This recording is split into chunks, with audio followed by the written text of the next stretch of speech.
खुल के अच्छा भाजपा नरेंद्र का जी, साथ एक बात देता है। बताएं कि आपको मोदी सरकार की इतनी उपलब्धियां दिखती हैं, आपको योगी सरकार की इतनी उपलब्धियां दिखती हैं, लेकिन भारतीय जनता पार्टी को नरेंद्र कश्यप में ऐसा क्या दिखता है कि गाजियाबाद में 5-5 विधायक हैं, लेकिन उसके बावजूद मंत्री पद की जिम्मेदारी आपको दी जाती है और बाद में आप विधायक बनते हैं। आप तो पहले विधायक भी नहीं थे। ऐसा क्या दिखा भारतीय जनता पार्टी को आपको? देखिए, भारतीय जनता पार्टी को क्या दिखा, इसका उत्तर तो मेरे पास नहीं हो सकता है। वो तो भारतीय जनता पार्टी का शीर्ष नेतृत्व बताएगा।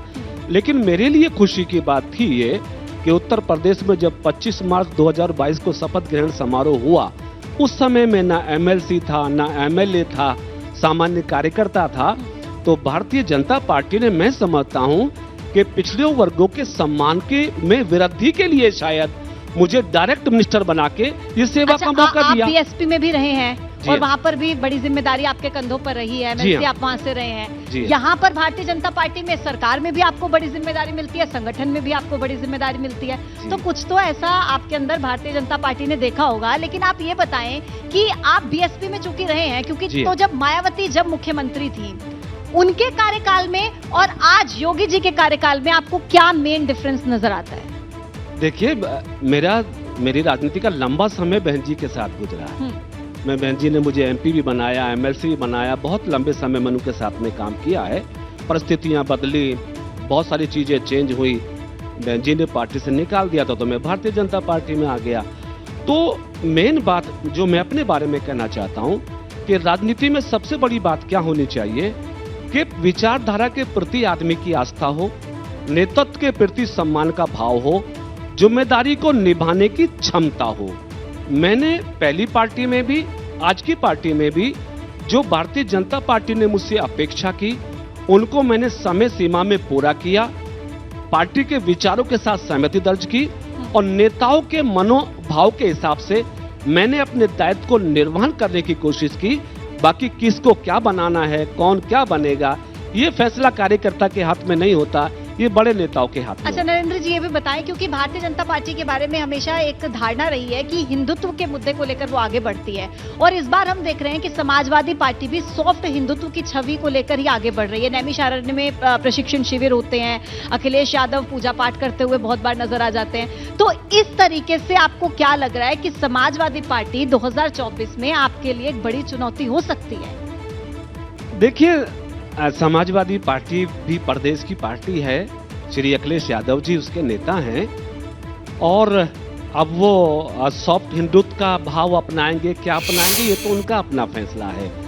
लेकिन उत्तर प्रदेश का 2017, 2022, 2014, 2019 अगर चारों परिणाम आप देखेंगे, उसके बाद निकाय के चुनाव के परिणाम आप देखेंगे, तो उत्तर प्रदेश की जनता फिर अपने मैंडेट को क्लियर कर देती है कि 2022 में जब चुनाव हुआ असेंबली का उत्तर प्रदेश के अंदर, श्री अखिलेश यादव जी ने बड़ी सख्त शब्दों में ये घोषणा की थी कि भी हम 400 सीट जीतेंगे। उनका अलायंस भी था, लेकिन वो 125 से आगे नहीं बढ़ सके। 2019 में बहन जी का, श्री अखिलेश जी का गठबंधन था, और मैं पॉलिटिकल कार्यकर्ता के नाते कह रहा हूं कि बीएसपी एसपी का जो गठबंधन था, देश में सबसे मजबूत गठबंधन हम इसको मानते थे, जो दोनों पार्टियों का जमीन पे आधार था। लेकिन दोनों पार्टियां गठबंधन के साथ चुनाव लड़ने के बाद भी उत्तर प्रदेश में 15 सांसद से आगे नहीं बढ़ सकी। बाकी सब सीटों पर भारतीय जनता पार्टी को जीत मिली।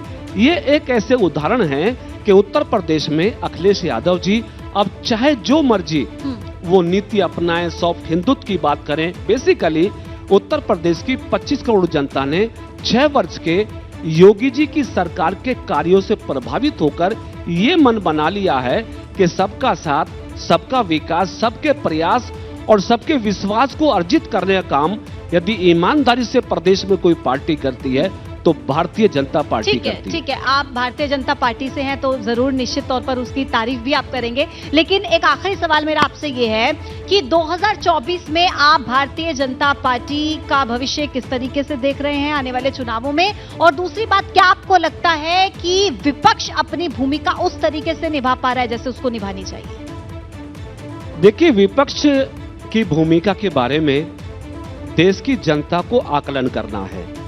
लेकिन जितने भी परिणाम निकले हैं, बयान आते हैं बड़े नेताओं के, श्री राहुल गांधी जी के बयान आप देखते हैं और नेताओं के बयान आप देखते हैं, अभी तक देश की जनता में ऐसा कोई स्पष्ट संदेश नहीं हो पाया है कि अपोजिट पार्टी के लोग मिलकर कोई बड़ी रणनीति बना रहे हैं। अभी सुनने में आया कि 23 जून को कोई बिहार में कोई महासम्मेलन की बात हो रही है। दिक्कत ये है अपोजिशन में कि कौन किसको नेता माने, कौन किसके पीछे चले।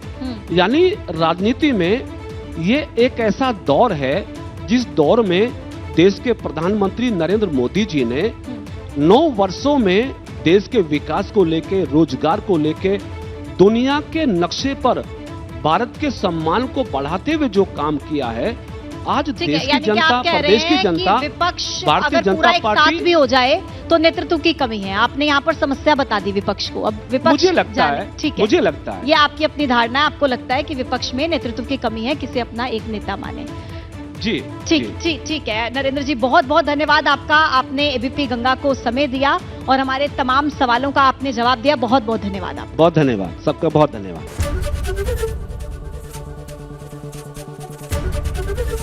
एबीपी गंगा, खबर आपकी, जुबान आपकी।